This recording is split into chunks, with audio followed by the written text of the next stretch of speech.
नमस्कार विद्यार्थी मित्रांनो, स्वागत आहे तुमच्या अभ्यासाच्या विश्वात राऊत एज्युकेअर या यूट्यूब चॅनलवर. आजच्या या व्हिडिओमध्ये आपण ज्ञान आणि अभ्यासक्रम या विषयातील एक महत्त्वपूर्ण संकल्पनाचा अभ्यास करणार आहोत. शिक्षणाचा पाया समजल्या जाणाऱ्या ज्ञानमीमांसा या तत्त्वज्ञानात्मक संकल्पनेचा सोप्या शब्दात उदाहरणासह आपण या संकल्पनेचा अभ्यास करणार आहोत. बघा, आपण रोज नवनवीन गोष्टी शिकतो, जसे की पुस्तकातून, शिक्षकाकडून, अनुभवातून किंवा आजूबाजूच्या या जगातून. पण कधी विचार केला का आपल्याला की ज्ञान म्हणजे काय? ही जी माहिती मिळते ती खरी आहे का? जर ती असेल तर आपण तिला खरी कसे ठरवतो? या प्रश्नाची उत्तरे शोधण्याचे काम ज्ञानमीमांसा ही संकल्पना करते. या प्रश्नाचे उत्तर शोधण्याची जे कार्य केले जाते त्यालाच ज्ञानमीमांसा म्हणतात. आता बघा, ज्ञानमीमांसा ही तत्वज्ञानाची एक महत्त्वाची शाखा आहे. त्याचा सरळ अर्थ आहे ज्ञानाचा अभ्यास करणे. त्याला इंग्लिशमध्ये एपिस्टेमॉलॉजी हा शब्द आहे, ग्रीक भाषेतील एपिस्टेम या शब्दातून तयार झाला आहे, ज्याचा अर्थ ज्ञान होतो. आणि म्हणजेच ज्ञान कसे निर्माण होते किंवा ते आपण कसे समजतो आणि ते कितपत सत्य आहे याचा विचार करणे म्हणजेच ज्ञानमीमांसा. आता सांगायचं झालं, सोप्या शब्दात सांगायचे झाले तर एक साधी डेफिनेशन आपल्याला लक्षात राहील किंवा लक्षात ठेवता येईल.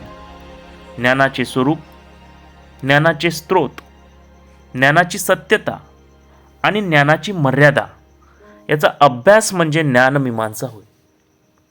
साधी आहे. उदाहरण जर या व्याख्येचे द्यायचं झालं तर आपण एखादी गोष्ट पाहतो पण डोळ्यांना कधी कधी भास होतो. म्हणजे सर्व दिसणारे खरेच असेल असे नाही. हीच ज्ञानाची मर्यादा आहे. एखादी गोष्ट डोळ्यांनी दिसते परंतु ते खरी असू शकत नाही. मग आता याचं विश्लेषण करणे गरजेचं आहे. मग ज्या वेळेस आपण ज्ञानमीमांसेची व्याख्या पाहतो, ज्ञानाचे स्वरूप, ज्ञानाचे स्रोत, ज्ञानाची सत्यता आणि ज्ञानाचे मर्यादा या सर्व गोष्टींचा अभ्यास करणे म्हणजे ज्ञानमीमांसा होय. तर आपल्याला माहिती आहे की या ठिकाणी ह्या सर्व गोष्टी झाल्या पाहिजेत. तर ज्ञानाचे स्वरूप समजून घेता आले पाहिजे किंवा समजणे गरजेचे आहे. तर या ठिकाणी अभ्यास करताना ज्ञानमीमांसेचे स्वरूप जर म्हटलं तर पहिलाच आपल्याला महत्त्वाचं आहे ते म्हणजे विश्लेषणात्मक आणि चिकित्सक दृष्टिकोन. म्हणजे कोणतीही गोष्ट डोळे झाकून स्वीकारायची नाही. प्रत्येक ज्ञानाला तर्क, कारण आणि पुरावा असणे आवश्यक असते. ज्ञानमीमांसामध्ये ते अनिवार्य आहे. कारण एखाद्या गोष्टीला ज्ञानात रूपांतर व्हायचं असेल तर तर्क, कारण आणि पुरावा असणे गरजेचे आहे. माहिती म्हणजे ज्ञान नाही. दिलेली माहिती याला आपण जर ज्ञान म्हणत असू तर ते ज्ञानाची मर्यादित किंवा एक संकुचित डेफिनेशन आहे किंवा अपूर्ण आहे. आपण त्याला ज्ञानाच्या पातळीपर्यंत नेऊ शकत नाही माहितीला. असं आपण म्हणू शकतो की पृथ्वी सपाट आहे, परंतु म्हटलेलंही आहे काही पुस्तकांमध्ये, परंतु त्याचा नंतर शोध घेण्यात आला. पृथ्वी सपाट आहे हा सिद्धांत मांडण्यात आला होता किंवा ही माहिती देण्यात आली होती, परंतु विज्ञानाच्या आधारे तपासण्यात आलं. विज्ञानाच्या आधारे त्याचे पुरावे देण्यात आले आणि सत्य शोधण्यात आले की पृथ्वी सपाट नाही आहे, पृथ्वी गोल आहे. म्हणजे पृथ्वी गोल आहे हे ज्ञानामध्ये रूपांतर झालेले आहे. आणि आपण असं म्हणू शकतो की हे ज्ञानमीमांसेचं एक उत्तम उदाहरण आहे. दुसरं, ज्ञानमीमांसा श्रद्धा आणि ज्ञान यामधील फरक सुद्धा स्पष्ट करते. श्रद्धा वेगळ्या ठिकाणी वेगळी संकल्पना आहे आणि ज्ञान ही वेगळी संकल्पना आहे. श्रद्धा म्हणजे पुरावा नसलेला विश्वास, जो की रचनात्मक नाही आहे, त्याला विशिष्ट बाजू नाही आहे. श्रद्धा ही तपासल्या गेलेली नाही आहे. हे व्यक्तिपरत्वे वेगवेगळी असू शकते.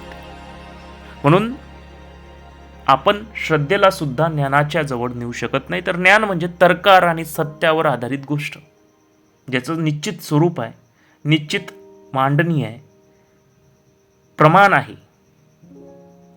अस्ताव्यस्त म्हणजे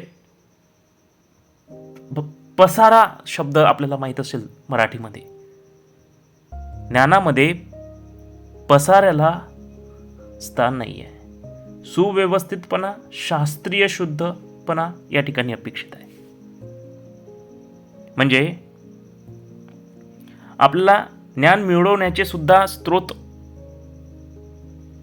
माहिती असणे गरजेचे आहे आणि ते ज्ञान मीमांसेतून स्पष्ट होतात. जसे की आपल्या इंद्रियातून मिळवणारे ज्ञान, जसे पाहणे, ऐकणे, स्पर्श करणे, हे एक ज्ञान आहे. दुसरं आहे तर्क आणि बुद्धीवर आधारित ज्ञान, जे की प्रत्यक्ष अनुभवातून मिळणारे ज्ञान. आणि सर्वात महत्त्वाचं म्हणजे आणखी एक ज्ञान देणारी स्रोत आहे, ते म्हणजे शिक्षक, ग्रंथ किंवा संदर्भ ग्रंथ किंवा विशेषज्ञांकडून प्राप्त असले ज्ञान. जसं पहिला इंद्रियानुभव, जसं पाहणे, ऐकणे, स्पर्श करणे, यातून सुद्धा ज्ञान प्राप्त होईल. दुसरं तर्क आणि बुद्धीवर आधारित ज्ञान. तिसरं आहे प्रत्यक्ष अनुभवातून मिळणारे ज्ञान. आणि चौथं आहे शिक्षक, ग्रंथ आणि विशेष तज्ज्ञांकडून मिळणारे ज्ञान. जसं की याचं उदाहरण द्यायचं झालं तर इतिहास आपण स्वतः अनुभवत नाही, पण शिक्षक आणि पुस्तकामुळे तो आपल्यापर्यंत समजतो किंवा पोहोचतो. काही ज्ञान अनुभवातून मिळते, जसे की आग गरम आहे किंवा बर्फ जो असतो तो थंड आहे. त्याला आपण स्पर्श केल्यानंतर तो आपल्याला समजते की आग गरम आहे. काही ज्ञान तर्कातून मिळते, जसे की 2 + 2 = 4. यासाठी तर्क शक्तीचा किंवा तर्काचा विचार केला जातो. तर्कशक्तीचा विचार करून ते ज्ञान आपल्यापर्यंत पोहोचते. आणि काही ज्ञान शास्त्रीय प्रयोगातून सिद्ध होते, की जसे की पृथ्वी सूर्याभोवती फिरते. यासाठी विशिष्ट असा प्रयोग करण्यात आलेला असतो. विशिष्ट अशी रचना मांडणी केलेली असते किंवा विचार मांडून, सिद्धांत मांडून तो सर्वांपर्यंत पोहोचवलेला असतो. तो त्याच्या अनेक पातळीतून गेलेला असतो. म्हणजे जवळजवळ सर्व ज्ञानाचे वेगवेगळे प्रकार असतात. आणि हेच सर्व गोष्ट आणि ह्याच बाबी ज्ञानमीमांसा स्पष्ट करत असते. शिक्षणाच्या बाबतीमध्ये सुद्धा ज्ञानमीमांसेचं स्थान फार महत्त्वपूर्ण आहे. ज्ञानमीमांसाचे शैक्षणिक महत्त्व सुद्धा आहे. जसे की ते शिक्षकांना योग्य अध्यापन पद्धती निवडण्यास मदत करते. विद्यार्थ्यांमध्ये चिकित्सक विचार करण्याची सवय आणि वैज्ञानिक दृष्टिकोन सुद्धा विकसित करण्यात मदत करते. म्हणूनच फक्त पाठांतर न करता प्रयोग, चर्चा आणि प्रश्नोत्तर यावर भर दिला जातो. रचनात्मक मांडणी, रचनात्मक अनुभवाची मांडणी करणे, रचनात्मक तर्काची मांडणी करणे आणि या सर्व गोष्टींना एका विचारामध्ये मांडणे. आणि यालाच आपण असे म्हणू शकतो की ज्ञानमीमांसा ही विश्लेषणात्मक, चिकित्सक, तर्कावर आणि ज्ञानप्रमाणयुक्त अशी संकल्पना आहे. शेवटी असे म्हणता येईल की ज्ञानमीमांसा ही अध्यापन आणि अध्ययन प्रक्रियेचा मूलभूत पाया आहे. ज्ञानाची योग्य समज नसल्यास शिक्षण प्रभावी ठरत नाही. आणि म्हणूनच चांगला विद्यार्थी आणि शिक्षक घडायचा असेल किंवा घडवण्यासाठी ज्ञानमीमांसेची समज आवश्यक आहे. आणि यातूनच खरा विद्यार्थी, खरा शिक्षक हा घडू शकतो.